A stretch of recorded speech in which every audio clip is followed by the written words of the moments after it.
Bon, normalement, on ne peut pas faire un problème par rapport à la place qu'on a président Tshisekedi, mais c'est que nous devons retenir qu'on était dirigé par des bandits. Les bandits parce que même le respect de la vie humaine est à la guité. Même dans le comportement ou dans la façon de vivre, nous devons beaucoup de respect dans la mort. Mais pour ce régime finissant de Kabila, bazala qui respecter la mort à tasso qui mokete. Tu as vu que tu as une histoire na bango. Tu as vu que na histoire ya Emery Patrice Lumumba, c'est quelqu'un qui s'est battu pour que nous puissions avoir l'indépendance aujourd'hui. Ce qui est une histoire à Mobutu, c'est quelqu'un qui nous a imposé la dictature. C'est une histoire. Et si nous prenons Tshisekedi, c'est quelqu'un qui s'est acharné contre la tyrannie de la Deuxième République et qui est au joie qui est indépendance dans le Canada. Et si nous prenons Joseph Kabila, c'était juste l'incarnation de la médiocrité dans notre pays. Kizenga toyebi que na histoire de la rébellion, il est le seul allié à Congolais na Kisangani. Ça peut-être c'est une histoire de Bosana, bato baliaka batu na rébellion, Kizenga za parmi. Et puis le trois, le premier ministre a la pongi mingi na climatiser ma l'île et les gars makasi Kizenga. Et donc, et lelo Muto a apporté à Beki et Belé pour que Kabila toko maneti na ba mikole Belé c'est Kizenga. Donc c'est une histoire que Tokobo ya na bisote, bazali ba complice. Bato ba mema qui pena ba dictature et continuer na mboka na bisote sur les Kizenga et consorts. C'est un homme vulgaire qui a soba comme na bureau na azako tika pena mutema libanda azu pena bodzabulo alati. Ce n'est pas lui là, M. Mende, qui a qualifié cette police de professionnelle quand nous on voulait marcher ici dans ces pays. Ce n'est pas ce même Mende quand on est allé arrêter M. Franck Diongo, député de son état, alors qui police a kokanga motonyo so akoza na mbeba.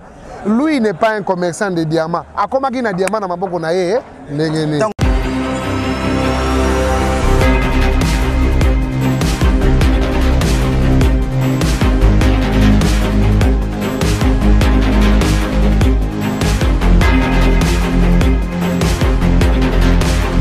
Bandeko balandi ya Congo Millennium mais bino bozuli bakwa kolanda biso nanzela et à émission na bino 100% news. 100% news comme nous vous le disons, c'est une émission de terrain na terrain de Sikawa plutôt sur la bino ba vraie information oyo ezouta vraiment na source.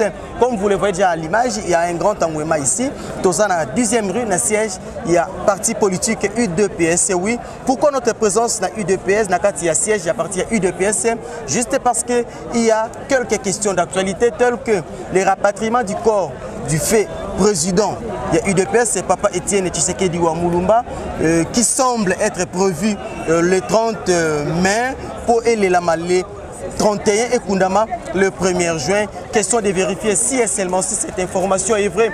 Hormis cela, Toko Betapé Lissou sur l'Isolo, il y a quelques problèmes, je ne sais pas si je peux l'appeler problème, mais au sein de l'UDPS, problème selon lequel ils ont fait sa tendance, Mibale, dans le chef, il y a Bakambi, il y a UDPS.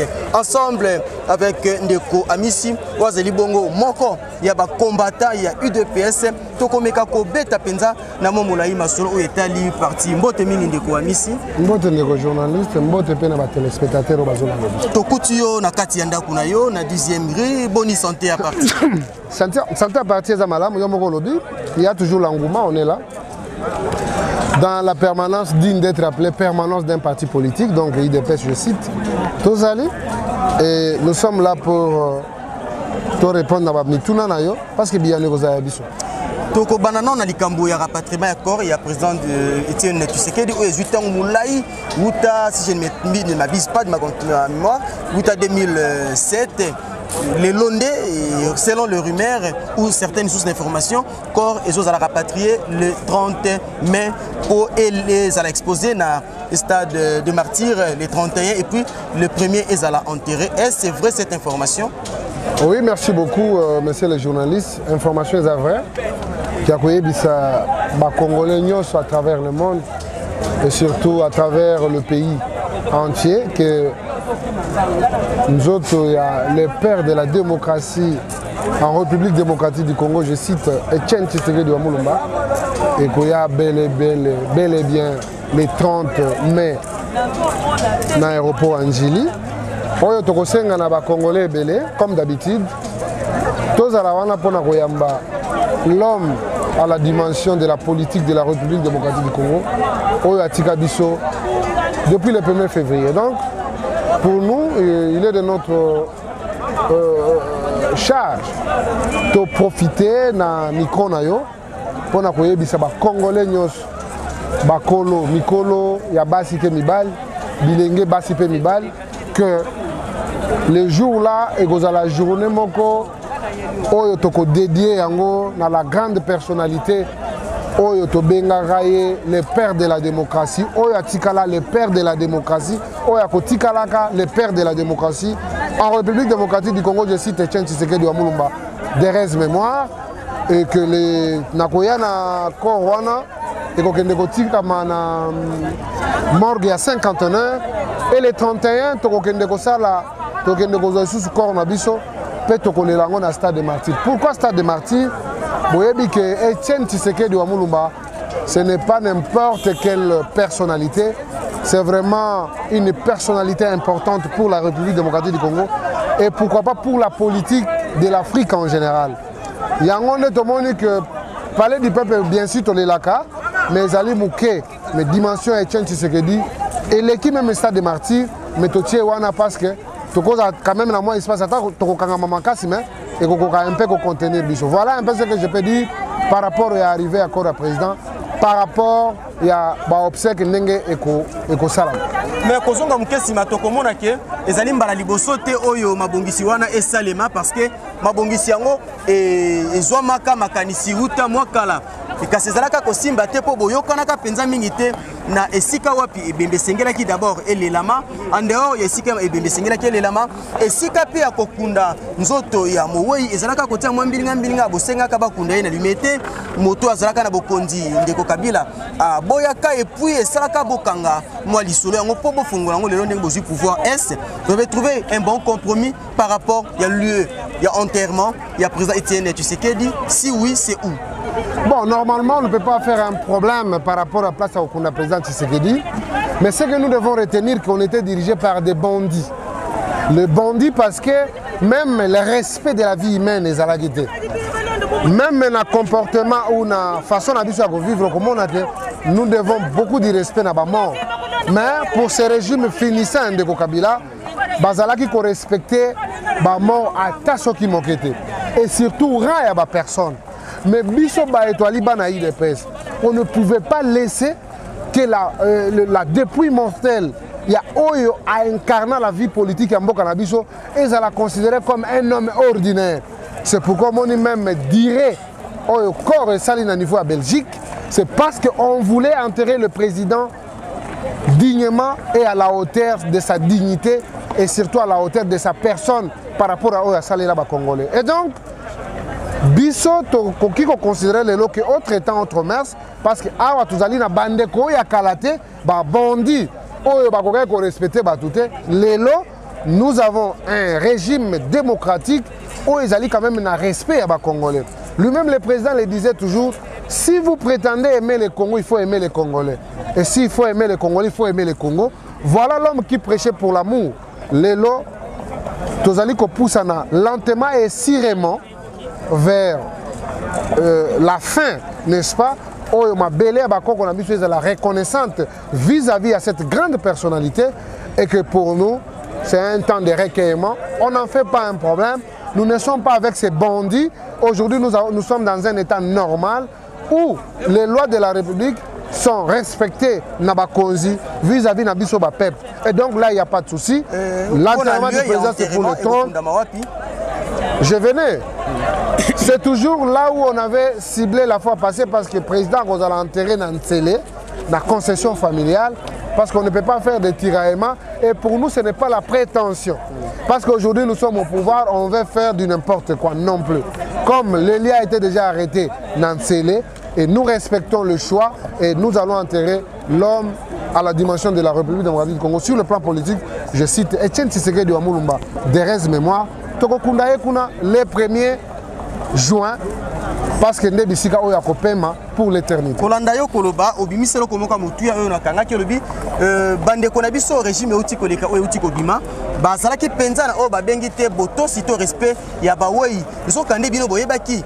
botos ya bawei pe pas n'importe quel mowei na mowei esengeli atosama na rang oyo azali yango tolingi toyeba awa ndeko nzoto ya papa na biso eten Tshisekedi eza koya nsima ya kokundama ese la date de sa mort ekotikala lokola date moko mémorial to ndenge tomonaki mpe bandeko Mobutu abandaki kosala ndenge mpe bandeko na biso ya régime oti koleka bazalaki kokanga badate bakomisi yango baférié ese mokolo ya liwa ya papa Etienne ekotikalaka mpe férié oyo mboka Congo ekozalaka kocélébrer parce que mokolo nde père indépendance akufaka na Congo to bokotike nana kaka ndenge na po afidèle kuta zwa mpe mokolo na ye.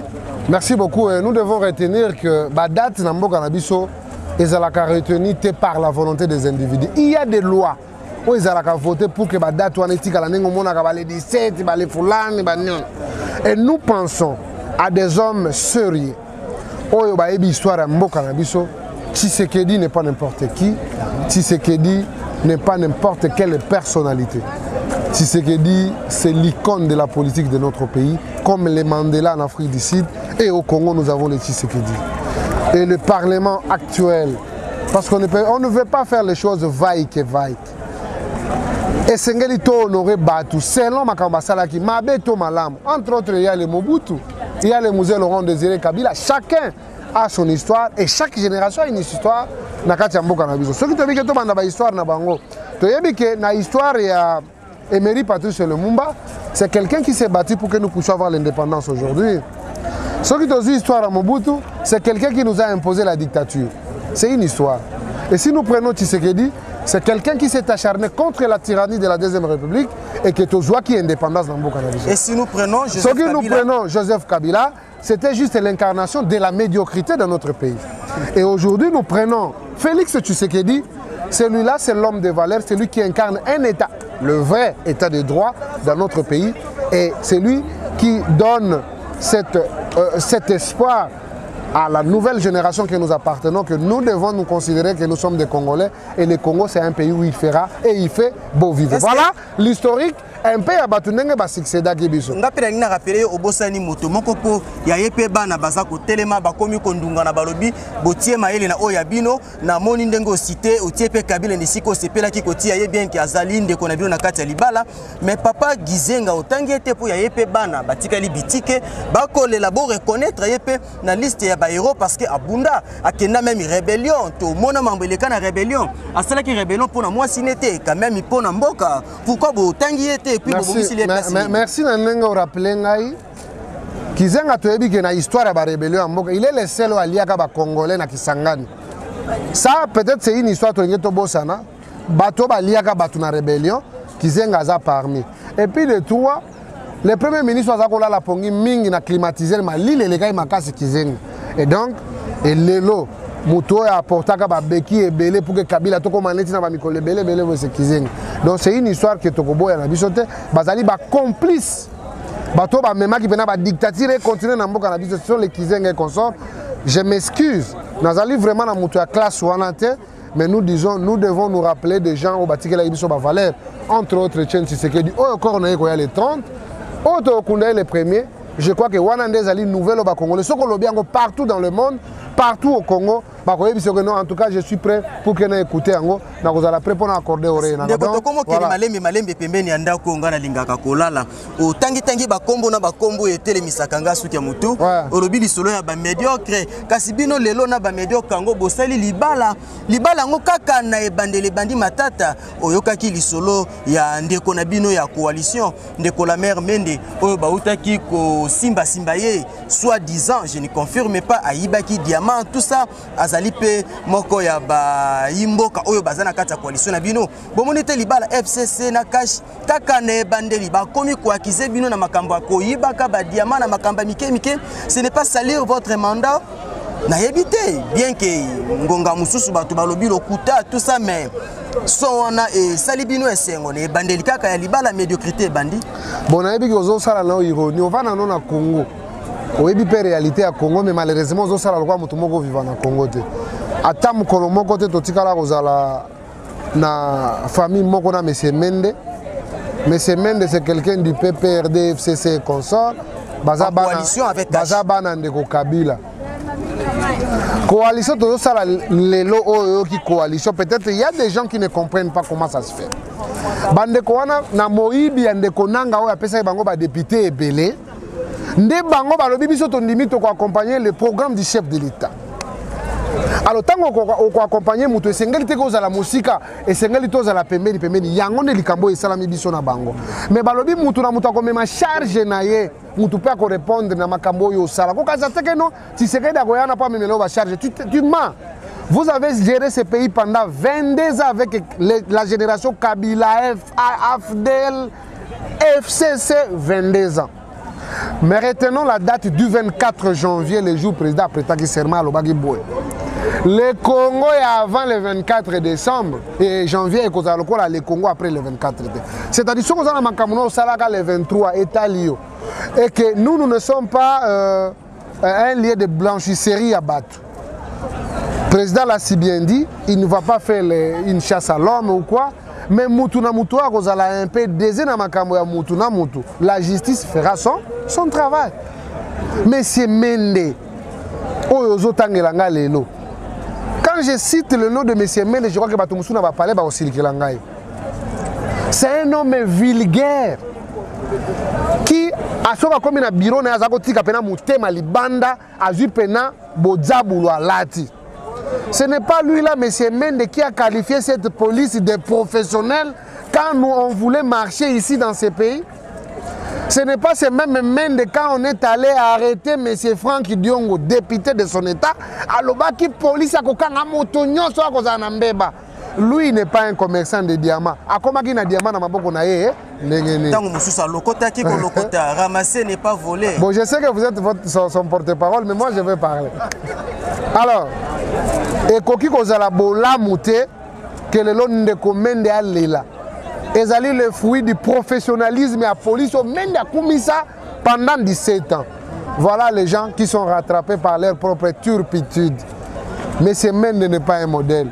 Et je crois que Oana ezala qui professionnalisme à la police et à l'armée ne ba kangela qui est coup de chapeau dans la police, coup de chapeau dans l'armée, parce que les leçons qui bango ya professionnalisme, alors il peut falloir un professionnalisme, donc on n'a rien à donc ndeko kotala uta to bandaki date ya le 20 uta ndeko katumbi ayo ayaki namoni bilongi nyonso bandeko ayide pesi komi ya koseka ndeko katumbi aye pena aye mwana ne ya liboso o azalaka maneke na kati ya parlement bazongi bango mibale ide pesi na kati ya esengo parce que mission na bino bokana ki ya kopanza kashi ndenge boyekoli epa ya Kabila pito ya kopanza la muka ndenge boyekoli epa ya Kabila ekokisami eke Moïse aye na mbongo kotia to bo se kera ki kaka parce que bolinga ki ye azonga boto yebi ke mérite nyonso ya mokilo e méritaka na ide peste eza lokola poubelle n'importe quel immondice okende obaka ngo na poubelle c'est l'ide peste doba na ide peste bena bavandi babandi kosepela parce que Katumbi aye ça c'est de nous ridiculiser. To sepeli pour moi Mboka Félix aza président de la République et que M. Katumbi aza ko bénéficier na bokonzi ya mwana Mboka Félix aza passeport à 6K batikele a kitane na avion bien wana prix ya dislocation ya la muka ezali prix ya dislocation ya la muka te tango Martin Fayulu akenda kobina bino lobaka ngote kaka ya Katumbi tango ayende obandi koloba bango nyonso baza ko bénéficier na état de droit na biso yango na Congolais fa se sentir à l'aise. Mais yeba que soko salimbe bande mibeko ko sala nini e kanga yo neti ndeko Mende tango azaka otinda ba policier ba bomaka bato asepela atikala kolobela Congolais te mais tango ekwelie ye moko akomi sukolela te soko za na mbeba ko za na mbeba Katumbi c'est un opposant. On veut d'abord avoir une opposition très forte parce que mon biso na pouvoir toi ma casse ya sakana te mais on veut avoir aussi un contrepoids oyo ko sala quand même moi depuis que ba ko kala bango te mais asala quand même moi contrepoids po toi bato to ko bunga. Mais dans l'opposition, on va rappeler biso ndenge nini toki ozonga na ndenga malamu. Mais ceux qui bango so bakomi ka kokumisaka biso. Wana musutu to pesi temps azala opposant mais azobina kabinaka. Tout ça c'est une perte du temps. Tolingi toza na opposition à bien. Bango so pe faut batika pe na opposition. Ba sala pena ba yo kanana na koza leader na bango. Bango nde ba okuta na siko na IDPS parce que nga personnellement je m'assume hein. Nga ba bilona bino ba FCC ba cash na za kuna te. Nga na membre IDPS point barre. Na ko surveiller gestion IDPS. Mais au FCC, tout ça, ce sont des ennemis de l'IDPS. Ce qu'on y a bien noté, cash wana, INC, IDPS. Nandima ngo. Kasi ndeko to komo kene pe na soki émission na biso to ko kabonate sans to beta pe lisolo mai mazoli kananda ko beti lisolo ya force ya UDPS ya organisation ya UDPS pendant que na kata UDPS ba contestation za makasi ndeko Jean-Marc Kabunda le président à intérim jusque là azali contesté na ngambo mususu ya ba combattant oyo mikolo meleka ki IDPS koma ki lokola dojo ya box bato ba betama ki makofi ti bo uzalaki na ebite bo linga ki bo kata ndeko fils mukoko misapito nini po ti le bandage na loboko eko longwa te IDPS amisana ka ko bundisa bayini IDPS abetani makofi bango na bango batelemela ni bango na bango wana mai ya sika nto makambo boyekoli na FCC. Bon, en tout cas, je m'excuse. Tant que autant va comme Moussousunga, ça ne m'arrange pas. N'a ça la politique à l'autre côté. Hein? N'a ça la politique à l'autre côté. Et tant que tout le monde parti, il faut être très rationnel. On comprend que nous avons une charge dans mes collègues. Bisous que nous aussi ma partie. Comprendre? Mais c'est tout ça, je suis loyé parce qu'on a mis le toko de Zododo. Et puis pour qu'on fasse allusion à et Simbade. Et là, on a encore rappelé que parti aux Ezali, ni à Jean-Marc Kaboun, ni à Jacquemaine Chabani, ni à Wankwenda, ni à Augustin Kabou, ils ont parti à Congolais, ils ont patrimoine. Vous comprenez? Patrimoine, il faut trouver à Kango na Bissonyos. Mais là où il y a un débat, jaillit la lumière. Ici, dans l'IDPS, ce n'est pas la dictature, ainsi dit les chefs. Ce qu'on dit, il faut pas contredire, il faut contredire avec plus grande énergie. Et ce qu'on a na raison d'ailleurs, on peut gagner. Mais ce que je dois rappeler aux gens, tu as la politique. Et dans des questions politiques, il mérite toujours des réponses politiques. C'est très aberrant. Même les intelligents, les plus avisés. Celui qui a conféré le mandat à M. Jean-Marc Kaboun, son nom c'est Félix Tshisekedi. C'est celui-là qui a le droit de nier le mandat ou bien d'affirmer le mandat. Mais ceux qui suivent, nous pensons bien. Biso tout autant à la statut na biso. Article 26 à partir na biso. Elobeli makamba intérim te. Elobeli makamba président AIT. Mais nous faisons la politique. Une question politique, ils ont mérité une réponse politique. Félix Tshisekedi avant une mongalie. Moi, il y a armé comment on dit. Comment on dit des pêches. Longola armé na ye. Oh, on a eu des pêches. Tika ye mbolombolo. Batana FCC na ba osakana. On ne peut jamais dénier le président de la République et son parti. Il a une même mise. Il est le président du parti. Que personne ne vous trompe. Et alors quand vous avez un téléphone à Simbisio, ce que c'est nos scènes. Jusque-là, il a encore 5 ans dans le IDPS et il assume ses fonctions. On a raison. Mais tu comprends, il y a un problème que non, tu vas l'inviter à la table. Mais tant que vous avez instrumentalisé les jeunes, tant que vous avez entre bango,